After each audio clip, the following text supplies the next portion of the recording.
A frontal assault, providing cover for infantry and taking massive damage upon itself. If an anti-tank guided missile strikes right here, like a Cornet or a similar weapon, the protective armor activates and deflects it.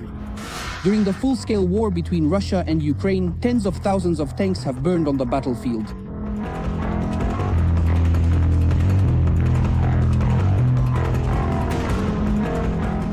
The emergence of FPV drones, and as a result, huge columns of destroyed heavy equipment prompted the armed forces to upgrade tanks in field conditions. So-called grills, turtles, and barns are some of the countermeasures. Tanks remain an integral part of the war, whose importance on the battlefield cannot be overstated.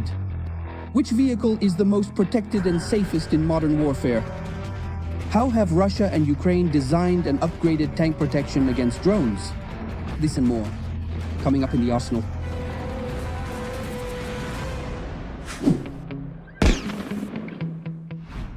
To begin with, it should be noted that a tank is an offensive weapon designed for large-scale use. Every tank has the following main advantages: reinforced armor protection, firepower, and mobility. Today, tank armor provides reliable protection for the crew from small arms fire, machine gun fire, shrapnel, artillery shells, and anti-personnel mines. The fundamental role of a tank is not so much to provide fire support for infantry or to participate in effectively breaking through defensive lines, but rather to ensure the safety and preservation of the lives of its crew on the battlefield. And only after the crew, all other functions are secondary. Preserving the lives of personnel. In this key aspect for tanks, the leader is considered to be the heavy Abrams tank currently in service with the Ukrainian armed forces. Despite the fact that the American tank was created in the 1980s, the US Army is extending its service life all the way to 2050. The year 2050.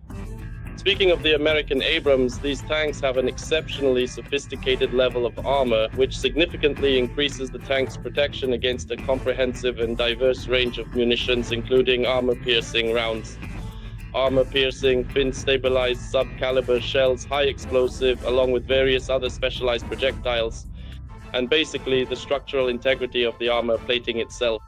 The Abrams is considered one of the best in the world, one of the best, not the very best, but among the top. In terms of protection, this is a very high rating for tanks.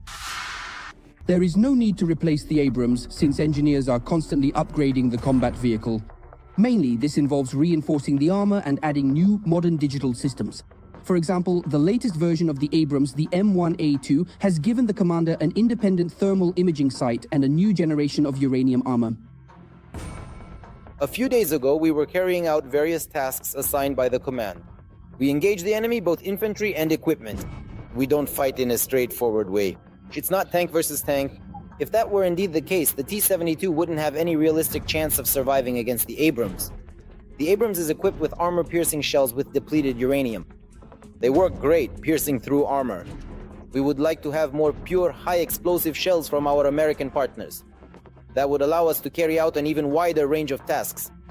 It is equipped with thermal imaging sights for both the main gun and the machine gun. In other words, the tank is fully outfitted for combat, both during the day and at night.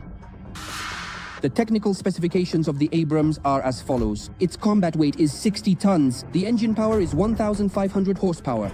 The maximum speed on the highway is 67 kilometers per hour. The range, again on the highway, is 480 kilometers.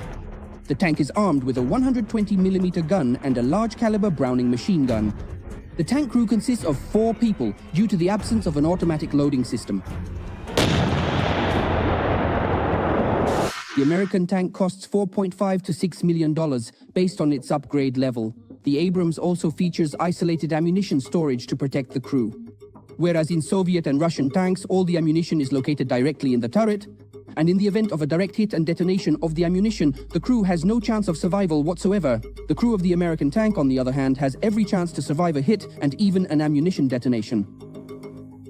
The M1 Abrams is equipped with a safety system that separates the crew from the main gun ammunition. This ammunition is stored within a specific compartment in the rear of the turret, which is protected by heavy armored doors designed to protect the soldiers from a potential blast.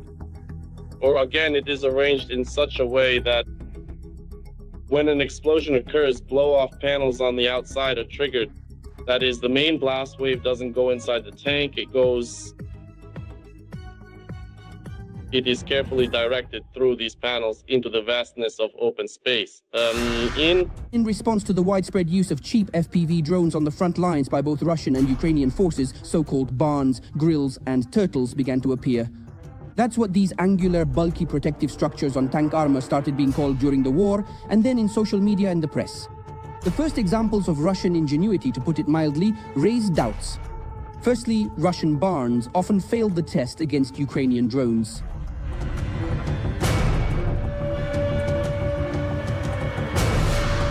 Secondly, the geniuses of Russian field engineering turned the combat vehicle into a huge, immobile metal coffin on tracks. You don't have to be a highly skilled mechanical engineer to understand that these hastily welded large shields, heavy metal plates, and various other materials significantly compromise another important quality of the tank. That is mobility. And by the way, firepower is a separate issue, because when it comes to the turret, can it even turn? Basically, they turn into, like the self-propelled guns from the trench warfare era, where the gun was fixed in place. So they try to significantly enhance one specific quality of the tank at the direct expense of its other essential capabilities. At the same time, from an economic standpoint, mangals and sheds are the most cost-effective and easily accessible means of protection against cheap FPV strikes. Over time, mangals began to evolve. Equipping tanks with metal grids, so-called dreads, and sheets has reached a new level. And now, in particular in the Ukrainian armed forces, in addition to providing extra protection for the combat vehicle, the negative impact on maneuverability and mobility is minimized. Of the mangal tank. These brooms around the perimeter of the tank, or as they're also called, dreads, this sophisticated combination of wires with reactive armor panels and what is commonly referred to as an anti-drone hood. All this provided the crew with a much greater sense of security, while under frequent attacks from Russian FPV drones. Over time, FPV drones and the so-called Tsar Mangals became yet another turn in the ongoing battle between shield and sword, where the evolution of offensive weapons brings about new, sometimes unexpected solutions in defense systems. a technical device for transporting personnel. The sides are completely encased in heavy-duty sheet metal, and positioned directly on the upper surface, there is specialized mining rubber. Between the armored capsule and the outer mangle structure, thick wooden logs have been strategically placed along both sides. The roof is welded with sheet metal on top. Rubber. That's all for now. Don't forget to write in the comments which types of weapons you'd like to learn more about. Like this video and of course subscribe to our Arsenal channel.